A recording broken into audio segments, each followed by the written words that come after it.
The Galactic Council is now in session, intoned the chairperson.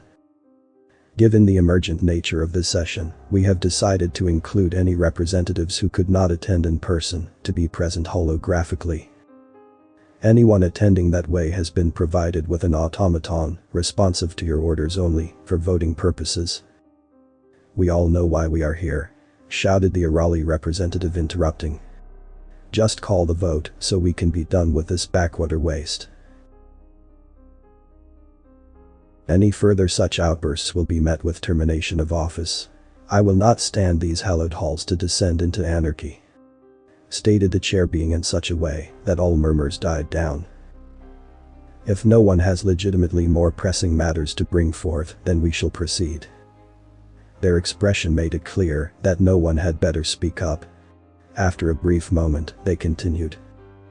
The newest member species has brought an emergency request. The chair recognizes the track representative.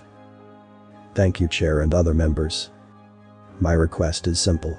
Help us save the humans, stated the representative, retaking their seat. Immediately, the entire hall exploded in an uproar of sound. The number of representatives shouting for and against the measure all tried to drown each other out.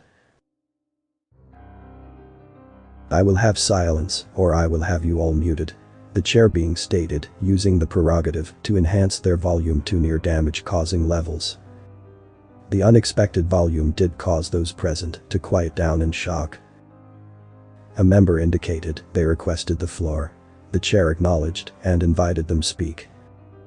Why should any of us put forth any resources to help a non-member species? We have repeatedly invited the humans to join and been spurned every time, said the Dorth rep. After a surreptitious glance at the Arali, they sat down and yielded the rest of their time.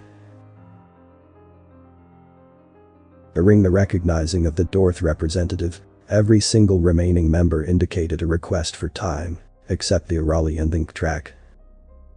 The timing of the request does not grant us the opportunity to acknowledge everyone. If you agree with the Dorth, retract your request. We will allow one speaker of the opposing view, then we will call the vote, stated the chair. About a third of the indicators turned off. The rest all raised their request to urgent in the hopes of being the one selected to argue the other way. Given the divisive nature of this issue, there can be no doubt of favoritism. Due to this, we will trigger a random selection. A brief moment later, the Glorp representative let out a brief sound of fright and amazement, and the rest of the hall was filled with various sounds of defeat and regret. The Glorp are widely regarded as the least member in every way. They were not intelligent overall, they were pitifully weak physically, and their ability to converse with others left much to be desired. Hesitantly, the Glorp started to speak. My people not be here today, but for human. Your people not here, but for human. Pointing at Thinktrack. You not here. You not here. They continued, pointing at a different representative each time. After about 10, the Arali representative shouted, "We get the idea. Move on." The chair flicked a control, muting the Arali. No further warnings. 10 cycle mute. Please continue. He motioned to the Glorp kindly. The Glorp had started shaking, and for a moment they all thought it may refuse to continue. It started timidly, but slowly came back to its normal. All no human help. Only bad dislike human. With that, a section of the council all started shouting at once. Many calls of objections, some calls for the removal of the Glorp for slander, but the Dorth representative overshadowed them all. This is outrageous. These allegations cannot be borne. The chair turned on automatic mute for anyone not currently recognized. When he finished, the sound level returned to something more manageable. He said, I have turned on auto mute. Also, I note that the Glorp representative never said who was who. Given that they are now unconscious, we will allow the randomizer to pick another to finish their time. The chosen then stood and said, while timid and not very eloquent, the Glorp's words pretty much sum up the ideas at play here. Every member here knows the humans and knows they refuse to join any group or coalition until their self-appointed punishment is over. We all remember what happened when the idol decided to annex Sol. The representative glanced at the shrouded section next to the Arali. Since then, their people can be seen at every refugee camp, every battlefield, every pandemic site, and manning their station that sits in what is left of the idol system. They refuse to bring harm to anyone, join any cause except saving anyone they can, and trying to get them to leave their idol vigil station is an exercise in futility. There now have been arguments made in both directions. How vote you to collectively sending aid to the humans, now that their systems are under attack from this mystery armada? The chair opened the voting function. They waited, trying to remain calm, as vote after vote was cast. As tallies started coming in, he was surprised that a few who normally would have voted against support are now in favor. The greater consensus has not been reached.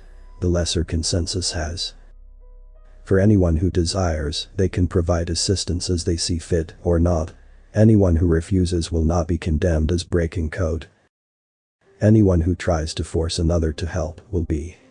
This session is adjourned. Half a galaxy away, Captain Guyan shouted. What can we do to shore up defenses? The next hit could disable the ablative armor. We are working a couple angles, Captain. We will have recommendations in a moment, replied Engineer Clark. As soon as possible, Greg. A moment may be more than we have. I don't know how these ships are getting around our defenses, but if we don't come up with a solution, New Hope will be lost. Silence rang on the bridge. They all knew the stakes. They had spent the last centuries developing medical science, and in that time, the rest of the galaxy had apparently caught up to their weapons and defense capabilities. Sir, shouted Sensor Commander Groff. New contact on sensors. They are coming into real space, opposite the enemy armada from us. Who are they, Commander? Open a channel, so we can warn them away. Incoming signal, it's a Glorp ship. Commander, the Glorp tech is pitiful, we need to get between them and the Armada. Too late, Captain, the Armada has seen them, and their reserves are turning to fire. Record all sensors. If we get out of this, we can at least give them to the Glorp so they know what happened to their ship, said the captain. Wait, sir, I am detecting more incoming. I cannot seem to narrow down where they will exit. The sensors are throwing some impossible numbers, it must be something wrong with them. Switch to passive scanners, when they show up, have a channel ready and open. The entire bridge watched the main display, to see not one, but many ships entering real space. The Glorp apparently sent their entire fleet. Every ship that could make it in one piece is now spread around the entire system. Sir, the signal is still being detected by active scanners.